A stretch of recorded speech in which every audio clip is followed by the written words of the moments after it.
L'exercice numéro 8, isoler x au premier membre de chacune des inégalités suivantes. Donc on va commencer par la première inégalité, donc l'inégalité numéro 1. Nous avons 10 supérieur ou égal à x moins 7. Donc ce qu'on cherche, c'est d'isoler x au premier membre. Très bien, donc qu'est-ce que je vais faire? Donc je vais transférer x vers l'autre membre de l'inégalité. Donc c'est 10 moins x supérieur ou égal à moins 7. Et après, donc, qu'est-ce que je vais faire? Donc je transfère 10 vers l'autre membre de l'inégalité. Moins x supérieur ou égal à, ou généralement, donc qu'est-ce qu'on a fait? Donc on a ajouté moins x aux deux membres de l'inégalité. Mais pour faciliter la tâche, donc qu'est-ce qu'on dit? Donc on dit qu'on a transféré 10 vers l'autre membre de l'inégalité. Donc ça ne va pas changer le sens de notre inégalité. Donc c'est moins 7 moins 10. Alors, moins x supérieur ou égal à moins 17. Là, il faut faire attention. Donc pour enlever le signe négatif, donc qu'est-ce qu'on va faire? Donc on va multiplier les deux membres de l'inégalité par moins 1. Donc c'est x, c'est moins x. Et là, c'est moins 17. Et je vais les multiplier par le nombre moins 1. Donc, multiplié par moins 1. Et là aussi, donc, multiplié par moins 1. Donc, on a multiplié les deux membres de l'inégalité par un nombre négatif, c'est-à-dire qu'on va changer le sens de notre inégalité. Donc, changement de sens. Là, c'est x inférieur ou égal à quoi? Donc, égal à 17. Et on a isolé x.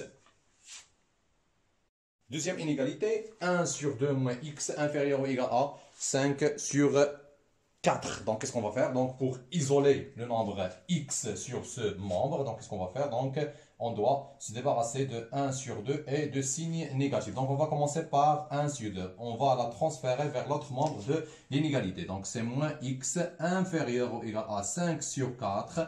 Là, ce nombre, c'est positif. Donc, dans l'autre membre, elle va devenir négatif. Donc, c'est moins 1 sur 2. Alors, moins x, on calcule. Donc, là, nous avons deux nombres fractionnaires. On va les réduire au même dénominateur. Donc, là, c'est 2 sur 4. Donc, 5 moins 2, c'est 3 sur 4. Excellent. Donc, maintenant, pour enlever le signe négatif, on va faire la même chose que la première inégalité. Donc, on va multiplier les deux membres par moins 1. Excellent. Donc, c'est moins 1 multiplié par moins x. Et là, c'est 3 sur 4 multiplié par moins 1. Si on fait ça, donc qu'est-ce qu'on va faire? Donc, on va changer le sens de notre inégalité.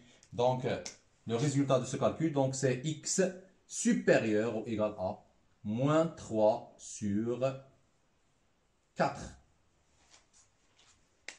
Troisième inégalité, donc 4 plus x inférieur ou égal à 3x. Donc, qu'est-ce qu'on va faire? Donc là, on remarque qu'on a x sur les deux membres de l'inégalité. Donc, on va mettre ce qui est inconnu dans un membre et ce qui est connu dans l'autre membre. Très bien. Donc là, pour ce membre, donc on va garder les nombres qui sont inconnus. Donc, je vais transférer 3x vers ce membre. Et pour 4, c'est un nombre connu. Donc, je vais le transférer vers l'autre membre. Donc, mon inégalité va devenir moins 3x plus x inférieur ou égal à. Donc 4, je vais la transférer vers l'autre membre. Donc c'est moins 4. Excellent. Donc moins 3x plus x, c'est moins 2x inférieur ou égal à moins 4. Donc là, qu'est-ce qu'il faut faire? Donc on doit se débarrasser de moins 2. Qu'est-ce qu'il faut faire? Donc on va multiplier les deux membres de l'inégalité par l'inverse de nombre moins 2. Donc l'inverse de nombre moins 2, c'est moins 1 sur 2. Très bien. Donc moins 2x, et là c'est moins 4. Donc je vais multiplier ça par l'inverse de moins 2, c'est moins 1 sur 2. Et je vais faire la même chose là. Donc je vais le multiplier par moins 1 sur 2. Excellent. Donc là, nous avons utilisé la multiplication et on a multiplié les deux membres par un nombre négatif. C'est-à-dire, automatiquement, donc on va changer le sens de notre inégalité. Excellent. Donc, Un petit calcul, donc moins 1 sur 2 multiplié par moins 2, c'est 1. 1 multiplié par x, c'est x supérieur ou égal à. Donc là, moins 4 fois moins 1 sur 2, donc c'est 4 sur 2, c'est 2. Excellent.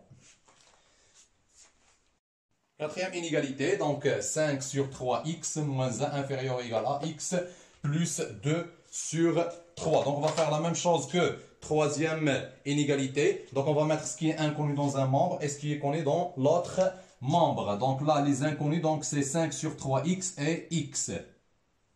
Très bien, donc c'est 5 sur 3x et je transfère x vers l'autre membre de l'inégalité, donc c'est moins x inférieur ou égal à quoi? Donc 2 sur 3, c'est un nombre connu, moins 1, donc je vais la transférer vers l'autre membre, donc c'est plus 1. Là, qu'est-ce qu'il faut faire? Donc, on a une méthode qui est très simple, donc on va réduire tous les nombres au même dénominateur. Donc, le dénominateur commun, donc ça va être 3.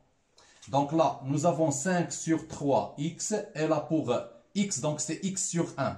Donc, je vais multiplier le numérateur et le dénominateur par 3. Donc, c'est moins 3 sur 3x inférieur ou égal à. Donc là, nous avons 2 sur 3. Donc, je garde 2 sur 3. Et puis, donc là, c'est 1. Donc, 1, c'est 3 sur 3. C'est 3 sur 3.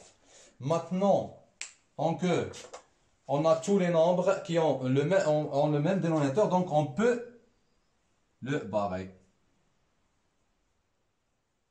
Donc,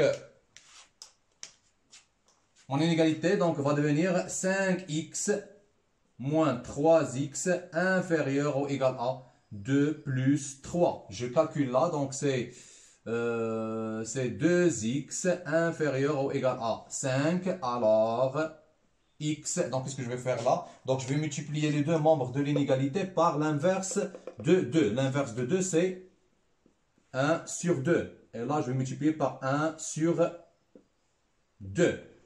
Très bien, donc 1 sur 2 multiplié par 2, c'est 1. 1 multiplié par x, c'est x. Donc, tant que le nombre par lequel je multipliais mes deux membres, donc c'est un nombre positif, je ne vais pas changer le sens de mon inégalité. Ce n'est pas la même chose que les autres expressions. Très bien, donc là, c'est 5 sur 2 et on a isolé le nombre x.